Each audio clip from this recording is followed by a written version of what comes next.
What's going on, you guys? Mr. Benny1235 back here yet again for another highly anticipated album review.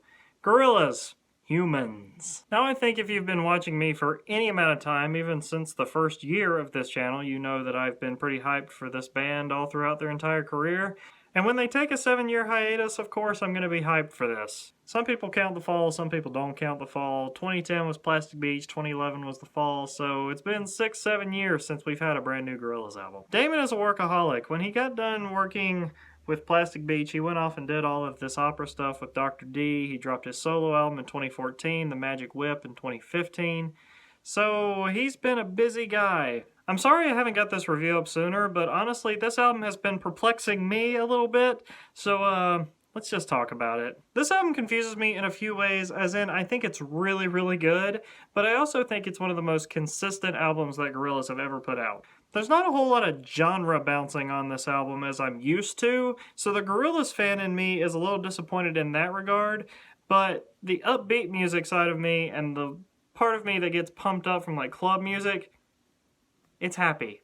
You gotta understand where Damon's coming from with this when he wanted to create a club album with this Gorillaz record, because in 2014 when he put out Everyday Robots, that was a really, really slow record, and we really need to be thanking Graham Coxon more for the Magic Whip more than anything, but that album also was filled with really pretty, slowed, down-tuned melodies. You had tracks like Lonesome Street and I Broadcast, but there was nothing that Damon was really doing at the time that was really, really upbeat for him. He was just doing Dr. D at the time, which is, operatic music. I think Damon was just in the mood to do something more upbeat and happy this time.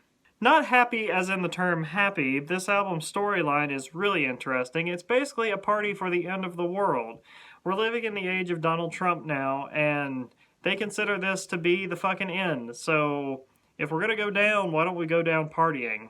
That's basically the story of this album. Now, this album was created at a time where people didn't even know if Donald Trump was going to win the election or not, and here we are, in the age that this album is talking about. It's freaking crazy.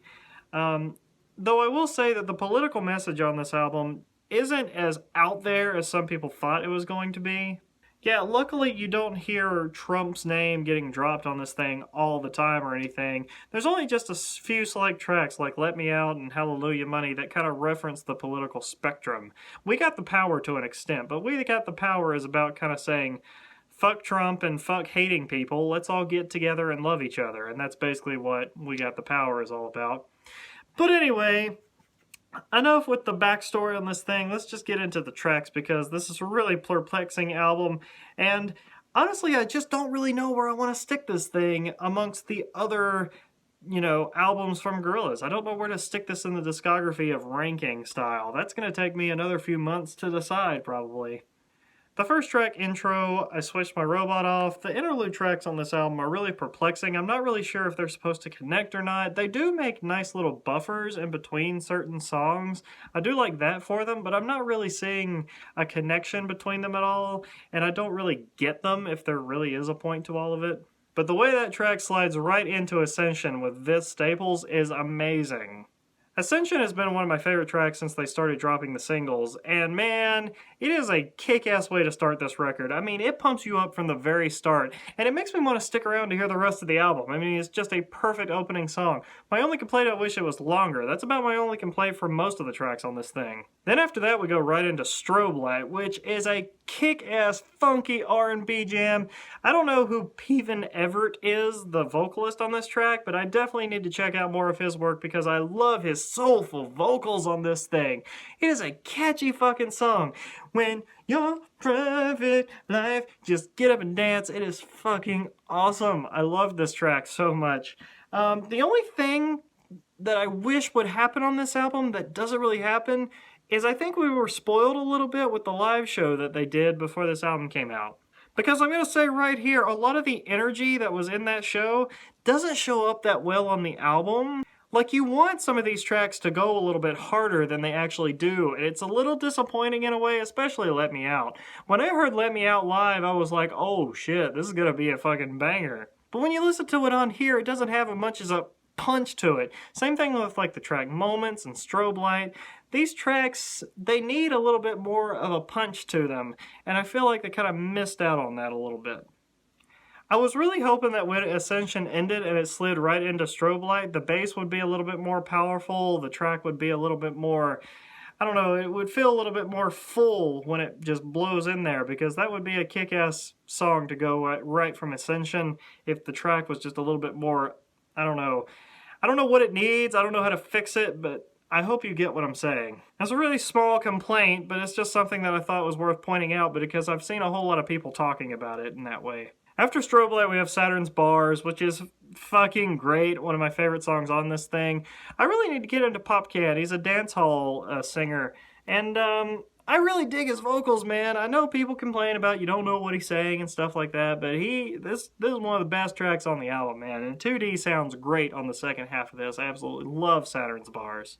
Moments was a track that I was really looking forward to ever since looking at the live show. I thought the lyrics were really, really cool. De La Soul always brings one of the best tracks to a Gorillaz album, no matter what they're on, whether it be, you know, Super Fast Jellyfish or Philgate Inc. You know, they're always there to bring one of the best tracks on the album. Moments is no different. I absolutely love the lyrics on this thing. The hook is so catchy. I just wish this track went a little bit harder. I wish it was a little bit more fuller. I mean, there's a really strong, punchy, like, drum kick to this thing, but that's about it. And I wish it went a little bit harder.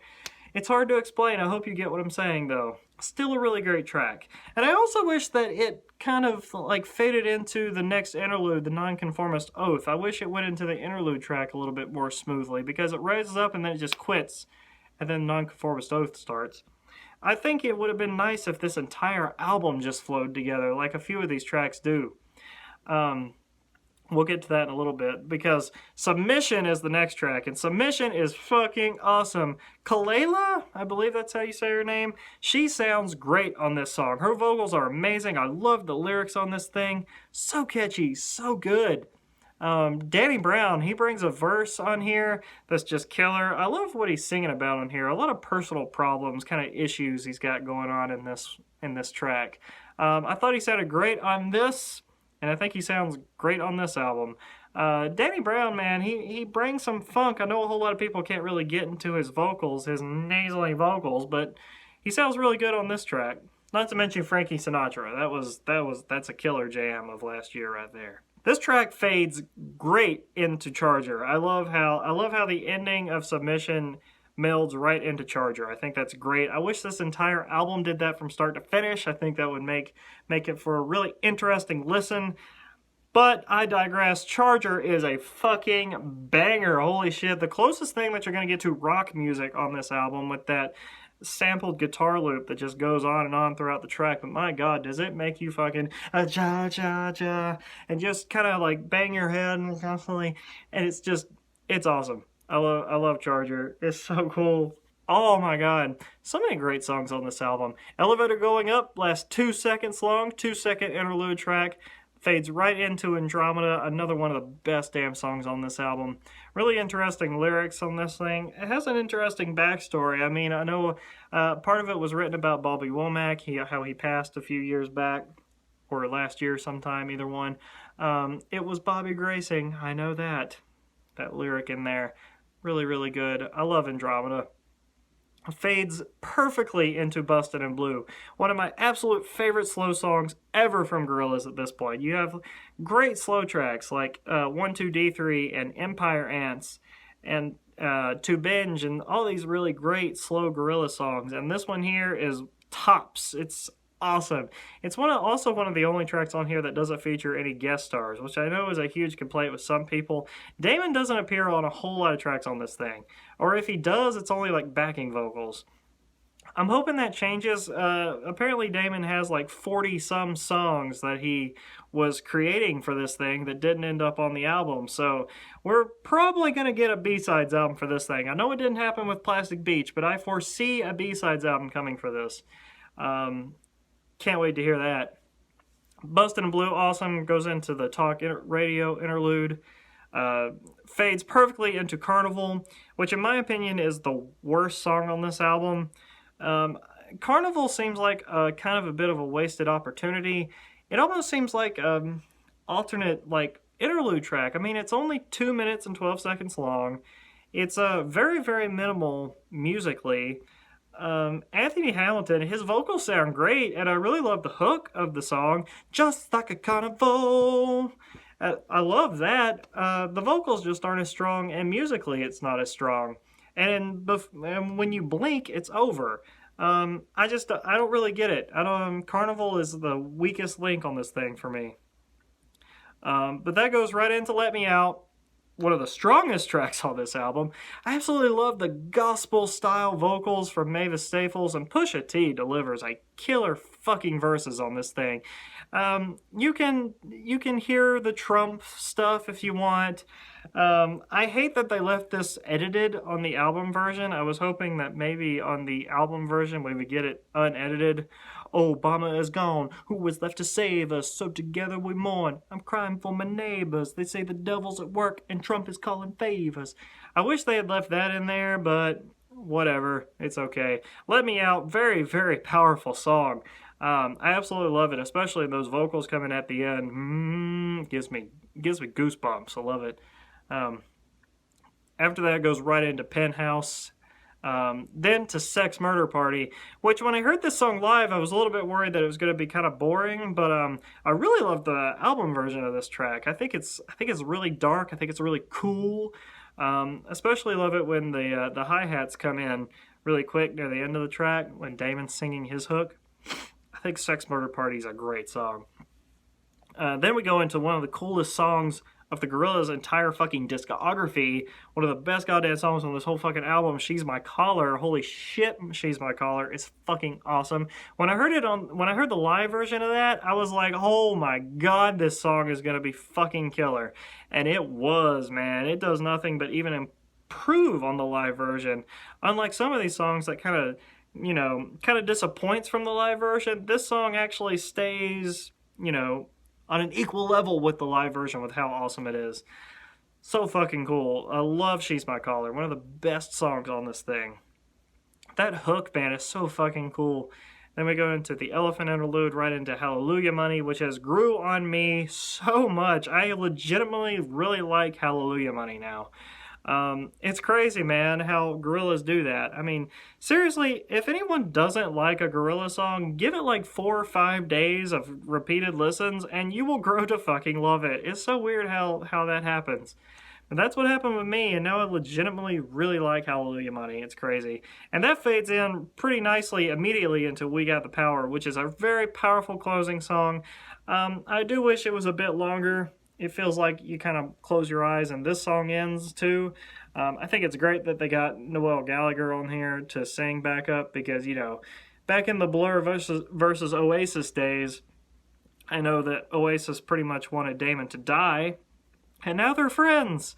There was a version with Graham Coxon I heard that was recorded as well, but it sounded a bit too rocking and didn't really fit the album. I hope we get to hear that one day. I'd love to hear what Graham Coxon sounds like on that Gorillaz song. All in all, man, I really love this thing. I mean, like I said, it's very, very consistent. It's a very club-banging, straight-up, like drum machine, synthesizers, it doesn't really change up that much. And there are some duds here and there, like Carnival, for example. Carnival is a really, really weak song, in my opinion. Very weak for Gorillaz standards, I would say anyway. But yeah, it's just a lot of fun. This album's a ton of fun. I absolutely cannot wait to hear the bonus tracks. I've pre-ordered the deluxe edition and I've pre-ordered the super deluxe box set on vinyl. It's that thing that comes with like 12 records in it and you get an alternate version of the song on side B. Apparently, like Damon said, there's a version of Sex Murder Party with a Syrian orchestra on it. So, I mean, I can't wait to hear what the hell that sounds like. It's probably going to end up on there. But yeah, I can't lie to you guys. I'm fucking loving it. Like I said, here and there's some little spots that make me go, eh. But I have to still give this shit a 9 out of 10.